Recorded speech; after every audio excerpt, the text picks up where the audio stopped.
required. We now move on to legislation. Clerk. Government Business Order of the Day number 1, Australian Capital Territory Self-Government Amendment Bill 2013, resumption of second reading debate. Senator Humphries. Thank you, Mr Deputy President.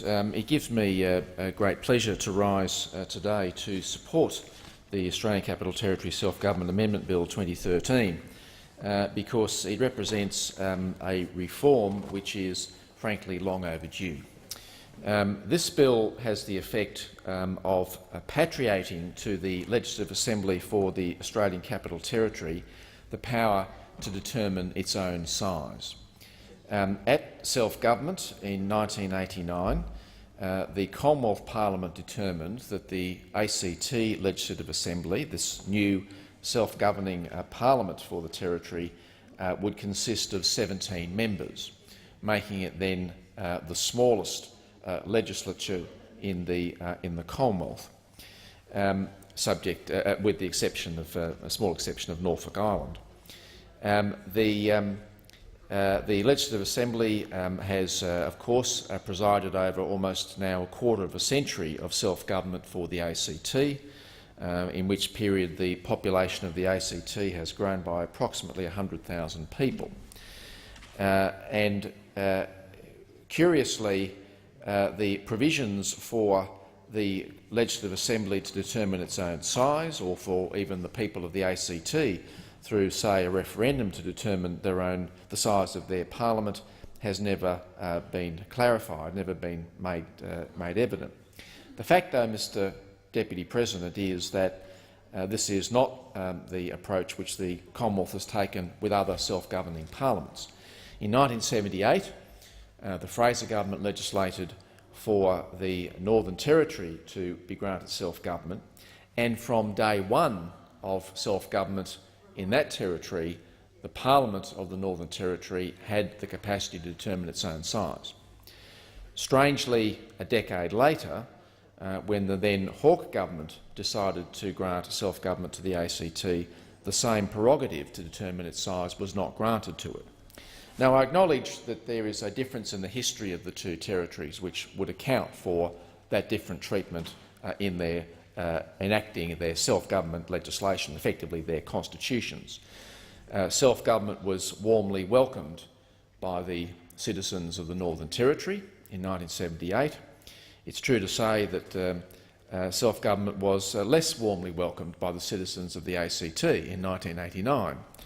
I was a candidate in the first election for the ACT Legislative Assembly in 1989 and saw firsthand the backlash by voters of the ACT when they were being foisted with this unwelcome concept of having to make their own decisions.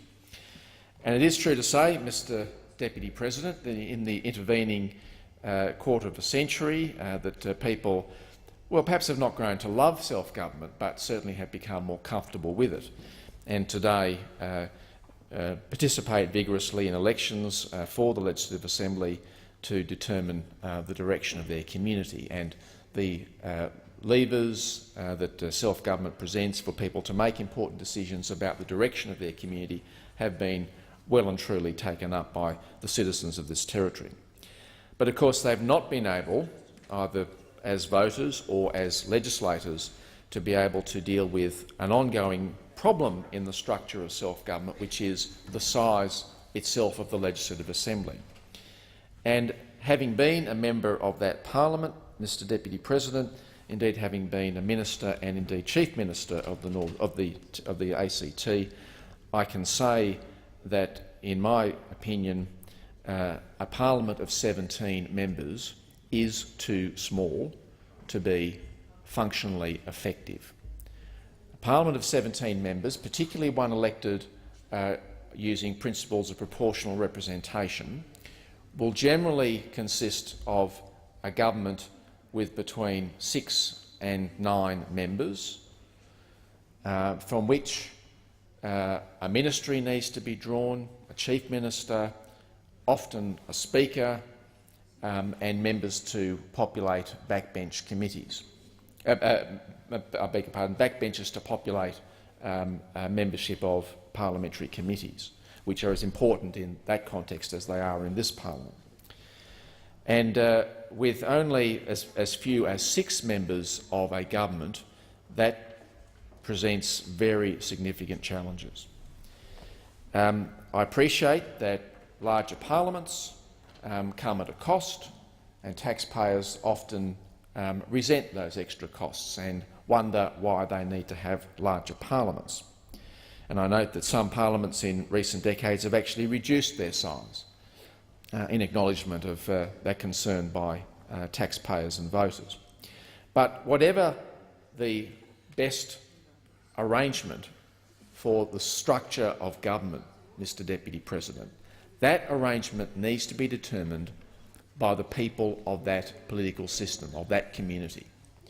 It is not appropriate in the present situation for the Commonwealth to assume some overlord arrangement which dictates what the size of the Legislative Assembly should be. And this bill patriates to the Legislative Assembly a capacity to make that decision for itself, with an important proviso, that proviso being that the Legislative Assembly should resolve any questions of enlargement or adjustment of its size by a mechanism that protects minorities or minor parties from abuse of that process, with a requirement that any change to the size of the Assembly be passed by a 2/3 majority of the members of the Assembly. And again, Mr Deputy President, a little bit of history would be useful here.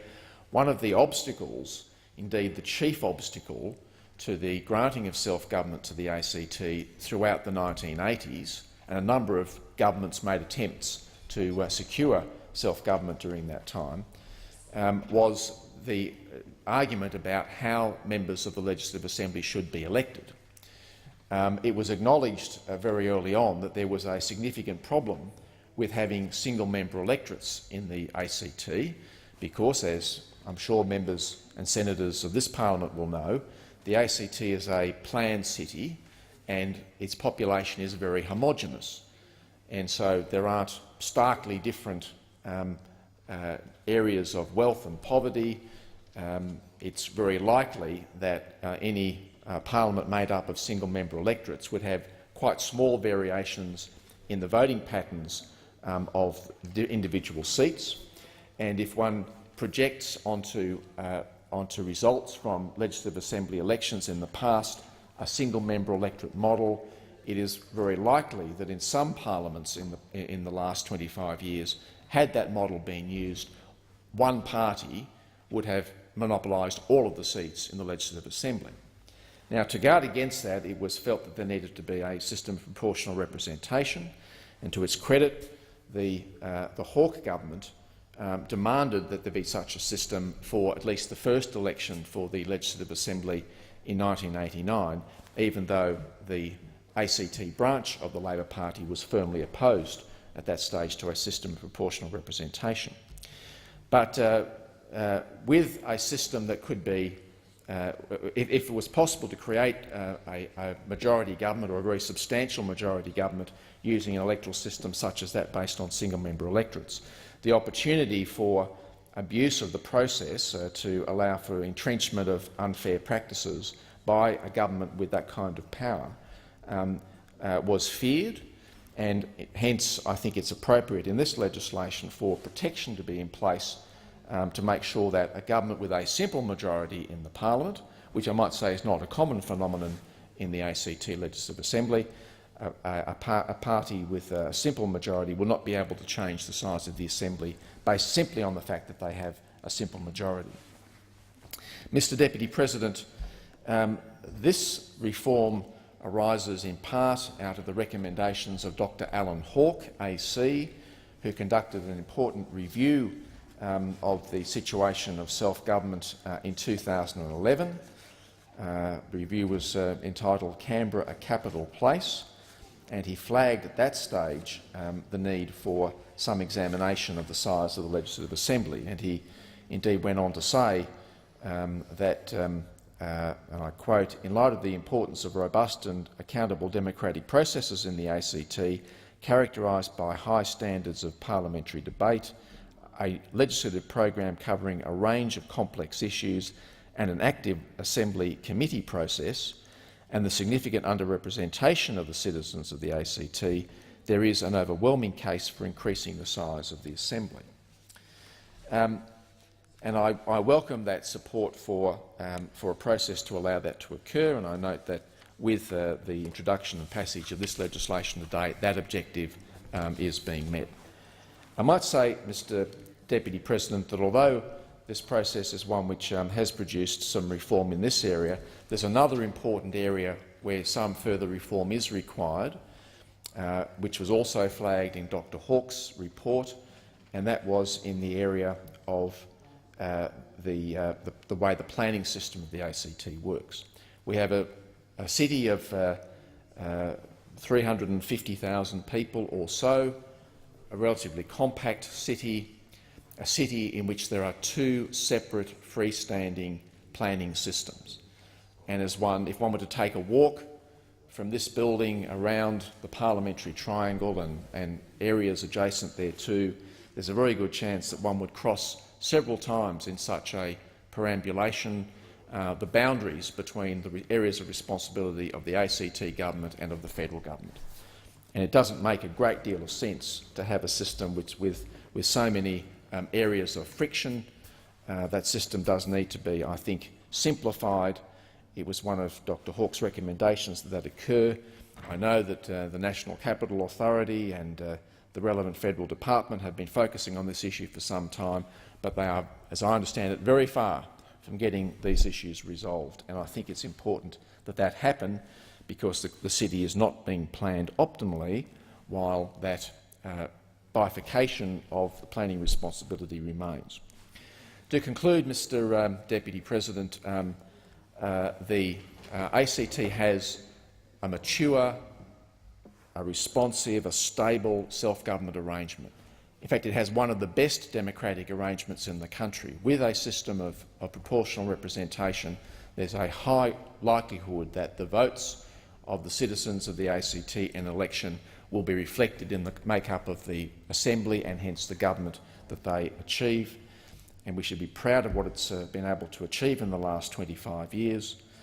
And I welcome the fact that this legislation will take away one final piece of inconsistency in the arrangements set up at self-government, which was that the ACT Legislative Assembly had no power to determine its optimal size. I'm not urging the ACT government or parliament to rush forward and undertake a process of enlarging itself. I think it needs to take a process which appropriately understands and considers the views of the citizens of the territory before it gets to that point. But I'm very confident they can do that. And if they decided as a result to have a larger Assembly, I personally would welcome that as a step towards better government in the ACT. Thank you, Senator.